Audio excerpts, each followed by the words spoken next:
ओम नमः शिवाय। Welcome to my channel. And finally आज जो वीडियो अपलोड हो रही है, मुझे पता है कि मैं इस वीडियो को अपलोड करने के लिए बहुत लेट हूँ, बट कोई बात नहीं। वो कहते हैं ना, देर आए दुरुस्त आए। तो this video it's about my birthday trip. ये सिर्फ एक ट्रिप नहीं था, ये एक ऐसी जर्नी थी जो मैं कभी नहीं भूल सकता। मतलब इस ट्रिप में एक स्ट्रगल था, एक्साइटमेंट थी, टेंशन थी, and end of the day मुझे मेरे बर्थडे पे जो ब्लेसिंग्स मिली, वो सब बहुत बढ़िया था, जो मैं कभी इस ट्रिप को भूल नहीं सकती।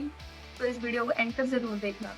तो ये ट्रिप की शुरुआत होती है हमारी 5 जून से। तो आज है 4 जून और रात के 2 बज रहे हैं। भाई यहाँ मैं पैकिंग कर रही हूँ। टेक्निकली तो 5 तारीख हो चुकी है क्योंकि रात के 2 बज रहे हैं और हमारी ट्रेन है 5 तारीख को रात में 10 बजे की। एक्साइटमेंट इतनी है कि भाई मुझे पूरी रात नींद ही नहीं आ रही है। क्योंकि जिस जगह हम जाने वाले थे ना, वहाँ के लिए एक लाइन बहुत फेमस है कि तुम वहाँ खुद नहीं जाते, तुम्हें वहाँ बुलाया जाता है। मैं truly believe in this line, क्योंकि मैंने कभी नहीं सोचा था कि मैं इतनी जल्दी वहाँ जाऊंगी और ऐसे अचानक से जाऊंगी, वो भी मेरे बर्थडे पे। मतलब ये किसी बुलावे से कम तो नहीं है।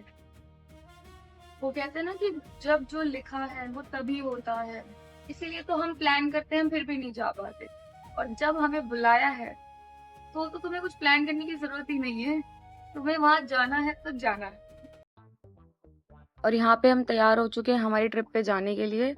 दिल्ली कैसे निकले? सबसे पहले तो भाई मेट्रो पकड़ी क्योंकि हमें आनंद विहार जाना है।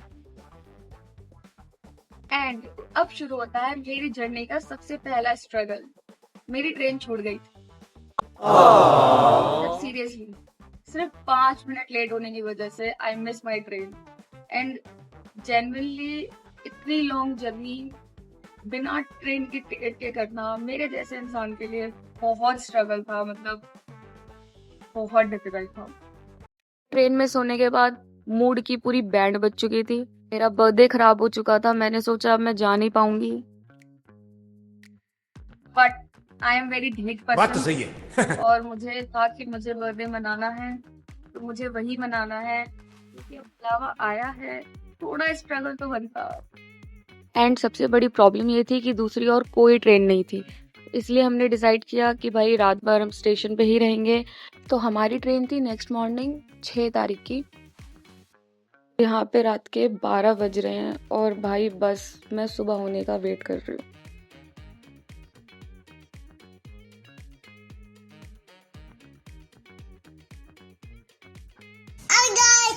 सुबह 7 बजे की हमारी ट्रेन थी तो हम प्लेटफॉर्म पे पहुंच गए।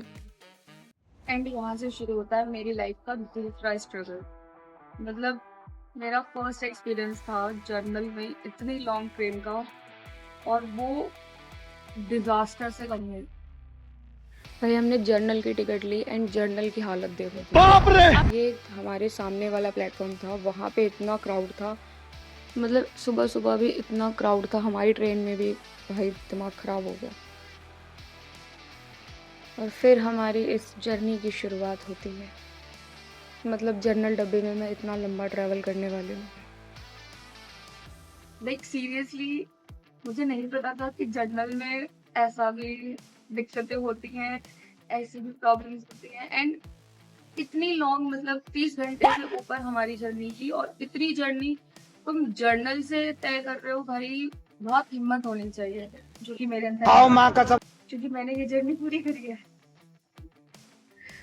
बेशक मैंने रो के धो के जैसे भी करी हो, बट मैंने करी है, तो वो हिम्मत है मेरे अंदर। और इस जर्नी में भोले बाबा की कृपा से मुझे राहत मिली इस बारिश से।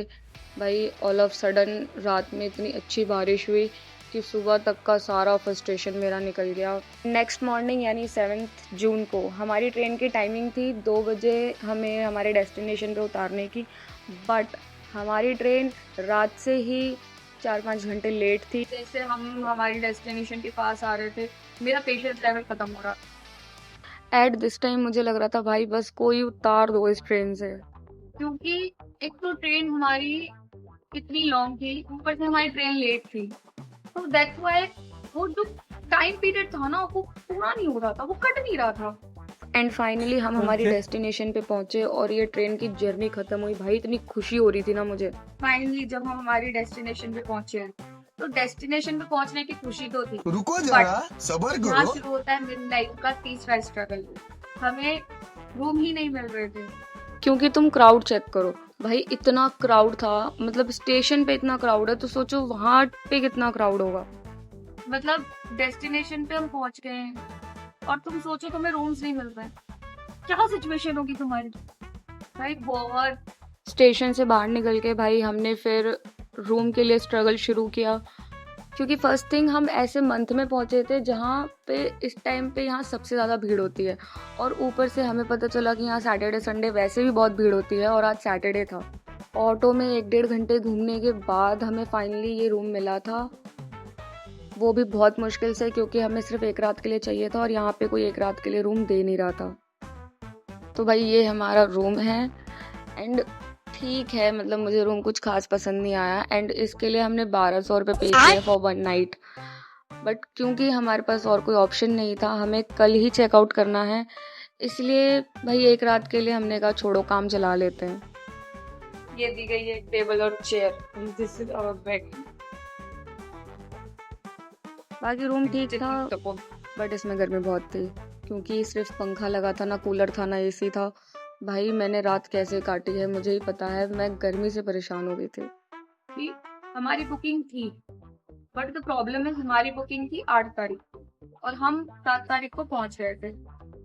हमें सिर्फ 1 रात के लिए रूम चाहिए था, जो भी हमें नहीं मिल रहा था, और जो मिला वो भी भोलेनाथ, क्या कर सकते हैं। बट भाई भूख लगी थी तो सबसे पहले चाउमीन ही मिली हमें, तो हमने वही खाई।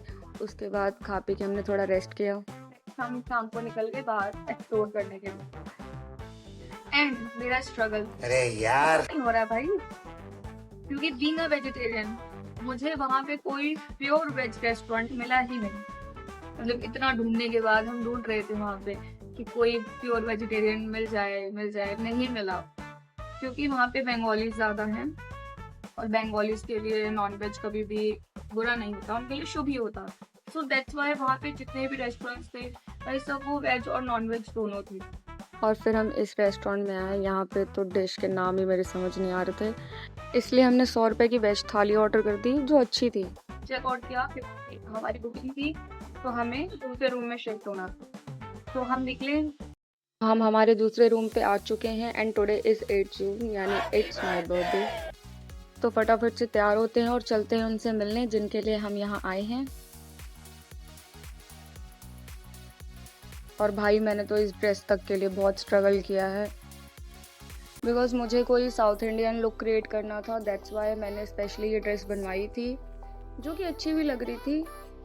बाकी आज तक मैंने ऐसा कभी कुछ ट्राई नहीं किया है, इसलिए मुझे कैरी करने में थोड़ी प्रॉब्लम हो रही थी। यहाँ पे भाई हम तैयार हो रहे हैं, और ये वो कश्मीरी झुमके हैं जो मैंने मीशो से मंगाए थे। मैंने इसी ड्रेस के लिए मंगाए थे और ये काफ़ी अच्छे भी लग रहे थे।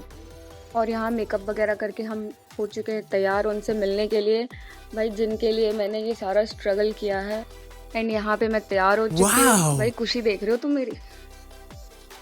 आई एम वेरी एक्साइटेड क्योंकि इतने स्ट्रगल के बाद फाइनली मैं उस जगह पे हूँ जिसके लिए मैं यहाँ इतनी दूर ट्रैवल करके आई थी।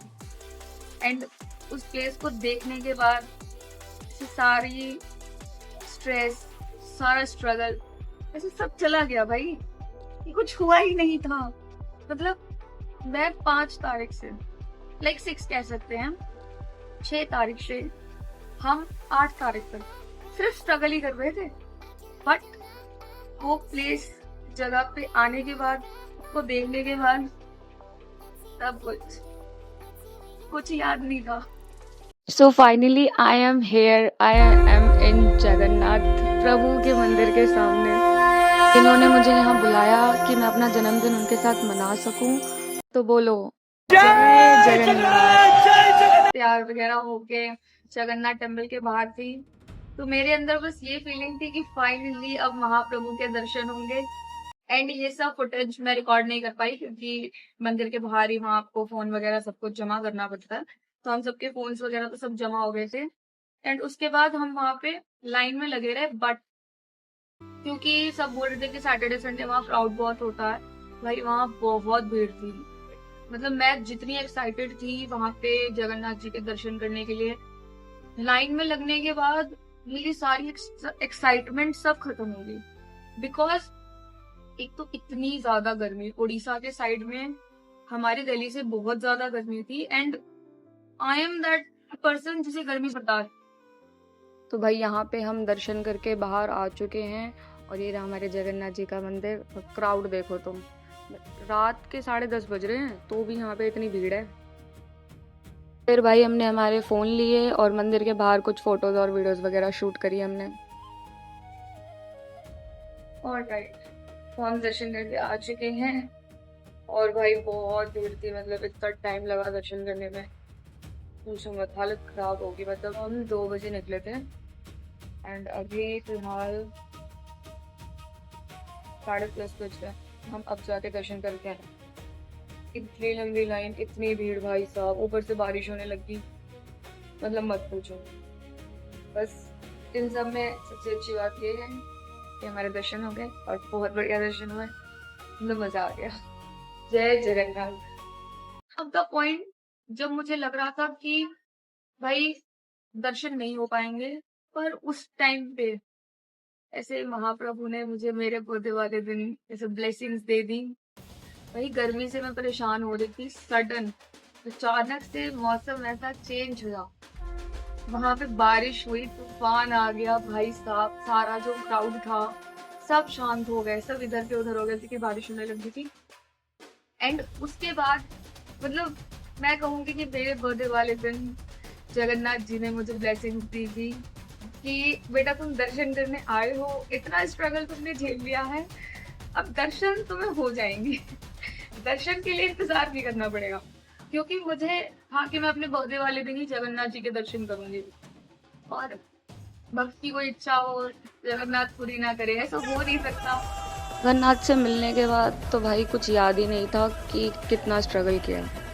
वहाँ पे दर्शन में भी बहुत मुझे दिक्कत हुई क्योंकि वहाँ क्राउड बहुत था। इस हिसाब का क्राउड था ना भाई, मैंने दर्शन कर लिए, मैंने उनको देख लिया, वही बहुत बड़ी बात है कि लोग ऐसे धक्का दे रहे थे एक दूसरे को। मतलब बहुत अनकंट्रोलिंग पब्लिक थी वहाँ पे उस टाइम पे कि कोई कंट्रोल नहीं कर सकता था, इस हिसाब का क्राउड था वहाँ पे। बट फिर भी हमारे जगन्नाथ जी ने हमें दर्शन दिए। भाई फिर हम हमारे रूम पे पहुंचे और सुबह से कुछ खाया नहीं था क्योंकि जगन्नाथ के दर्शन करने थे, तो सबसे पहले भाई खाया। रात के इस टाइम पे हमें और कुछ मिला नहीं, तो चाउमीन और रोल हम लेके आए थे जो हमने खाया। उसके बाद भाई हमारा बर्थडे का केक आया। फिर हमने जगन्नाथ जी के दर्शन के साथ अपना केक कट करते हुए अपना बर्थडे सेलिब्रेट किया। एंड यहाँ पे मैंने अपने 23 गिफ्ट्स ओपन किए क्योंकि मैं 23 इयर्स की हो चुकी हूँ। एंड इस तरह मैंने अपना बर्थडे सेलिब्रेट किया। तो थैंक्स टू जगन्नाथ। तो हमारा ये ट्रिप पूरे 3 दिन का था और 3 दिन में हमने क्या क्या किया, कहाँ कहाँ गए, ये सब मैं आपको बताऊंगी इस वीडियो के सेकंड पार्ट में, क्योंकि ये वीडियो ऑलरेडी बहुत लंबी हो चुकी है। सो इस वीडियो का नेक्स्ट पार्ट और भी इंटरेस्टिंग होने वाला है, जिसमें मैं आपको बताऊंगी दिल्ली से पुरी तक का कंप्लीट गाइड। अगर आप भी सैटरडे संडे के टाइम पे पहुंच जाते हैं तो आपको क्या करना चाहिए, होटल कौन सा लेना चाहिए, बजट कितना होना चाहिए, सब कुछ। एंड मोस्ट इम्पॉर्टेंट, जगन्नाथ की प्रसिद्ध रथ यात्रा, इसकी शुरुआत कैसे होती है, इंडिया का इतना बड़ा फेस्टिवल ऑर्गेनाइज कैसे किया जाता है, इस सब आपको पता चलेगा इस वीडियो के सेकंड पार्ट में। तो तब तक के लिए अगर आपको वीडियो पसंद आई तो इस वीडियो को लाइक करें and do subscribe to my channel, जिससे आप इस वीडियो का सेकंड पार्ट मिस ना कर पाए। तब तक के लिए जय जगन्नाथ। तो क्राउड से करा जाए, यहाँ पे रथ यात्रा निकलने वाली है, that's why it's so crowded. तो गाइस वहाँ पे बन रहा है जगन्नाथ का रथ, अभी आगे चल के दिखाते हैं